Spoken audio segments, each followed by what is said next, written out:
100 days, 100 movies, day, I think this is 7 now. This one was money. I thought this one was pretty good. Swingers, 1996. It's a comedy film. Uh, Jon Favreau made it far before he even thought of making an Iron Man movie. And I actually really like this one. It's more of a comedy than it is like a romance.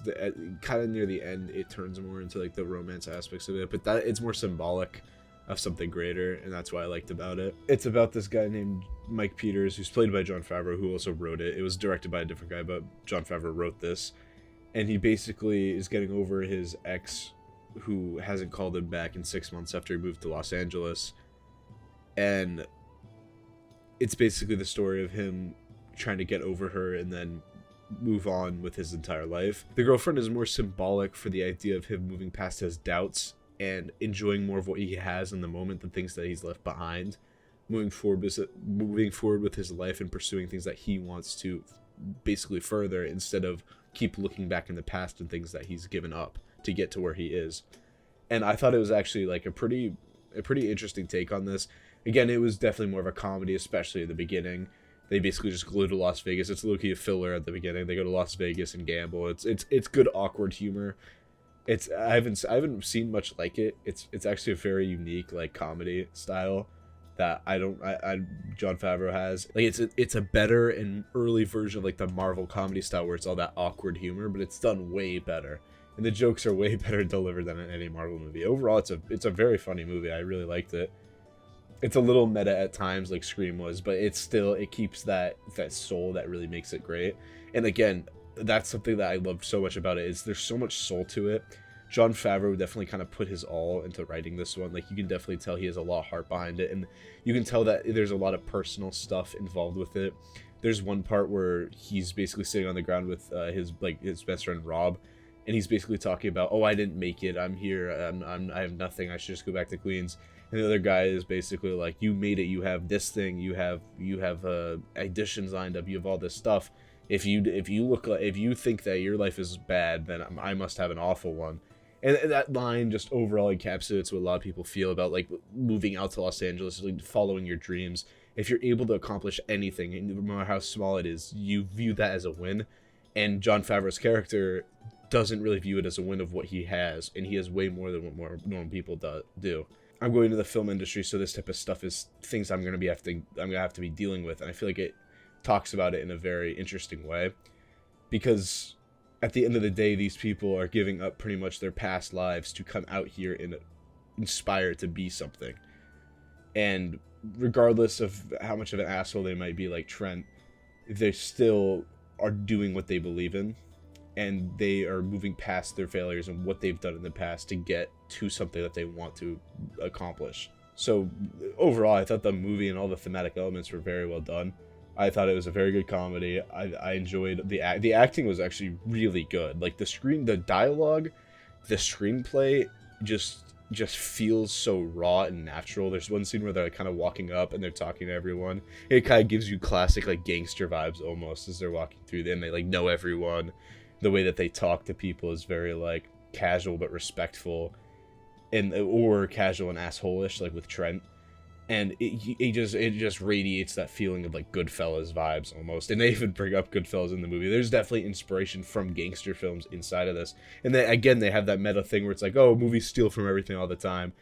There's a lot of meta jokes in this. Jon Favreau, I feel like he this is an homage to films of the past that kind of tackle similar things, and movies that he's liked in the past. Dislikes, I would say, again, it does feel very like fillerish at the beginning when they go to Las Vegas. That's purely for comedic intent. It doesn't really, it shows kind of Mike's like refusal to move on from the past, but I feel like they could have done it a little quicker. There were parts of the movie that definitely lingered. It gave me huge Coen brother vibes with the fact that it's like there doesn't really feel like there's a clear direction at sometimes. Things are just happening.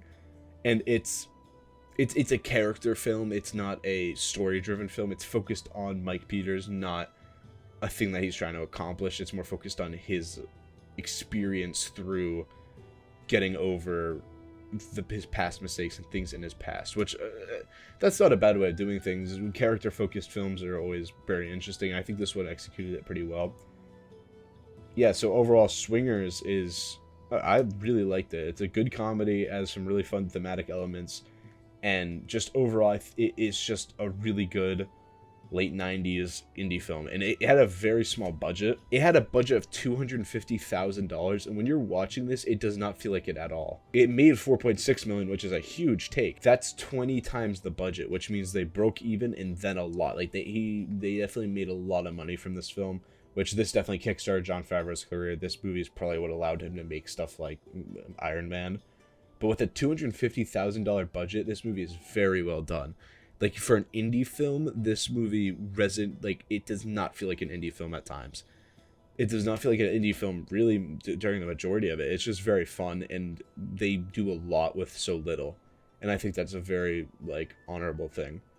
So yeah, $250,000 budget and how much they accomplished, that's incredible. So overall, I'm going to give this movie a 9. I really liked it.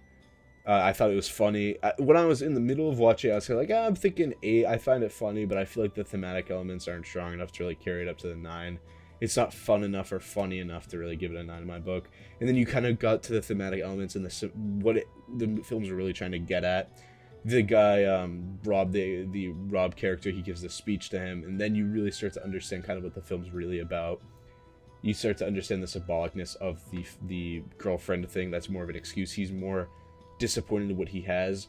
There's a really good line where he says, you're too busy thinking of what you don't have that you're not able to appreciate what you have. And I think that's overall just a good quote. That's probably been said in variety of different ways in a bunch of films, but I think in this one it really hit hard. The application of it in this was very well done. So yeah, 9. Comparing that to Tomato Meter and Popcorn Meter, Tomato Meter it's an 87, and Popcorn Meter it's an 88. So I gave it a little bit higher. Again, I'll say this once, I'll say it again. Tomato Meter and Popcorn Meter, those aren't great things to go by, but I'm going for them because that's kind of the status. Like, that's kind of what people look at when you look for reviews. I know that they're not super accurate. I know you shouldn't really go by these reviews, but I'm comparing them to what I give it because I feel like that's the simplest way of conceptualizing, like, kind of where I stand with the general masses. Yeah, but I give this one a 9. I really like this. It resonated with me. I thought it was funny. I thought the humor was good. It's awkward humor. It's uncomfortable. They'll say stuff. It's just, there's a lot of uncomfortable scenes. It takes a bit to get used to. But yeah, Swingers, very good. Yeah, sorry, this analysis definitely just has the poster again. I just have no time. It's 11:40 at night. I have to wake up at 5:30 tomorrow morning to walk my dogs. This is getting a bit crazy. 100 movies, 100 days is not a very easy task. I'm starting to feel the consequences. But yeah, that's Swingers. I really liked it. Good night.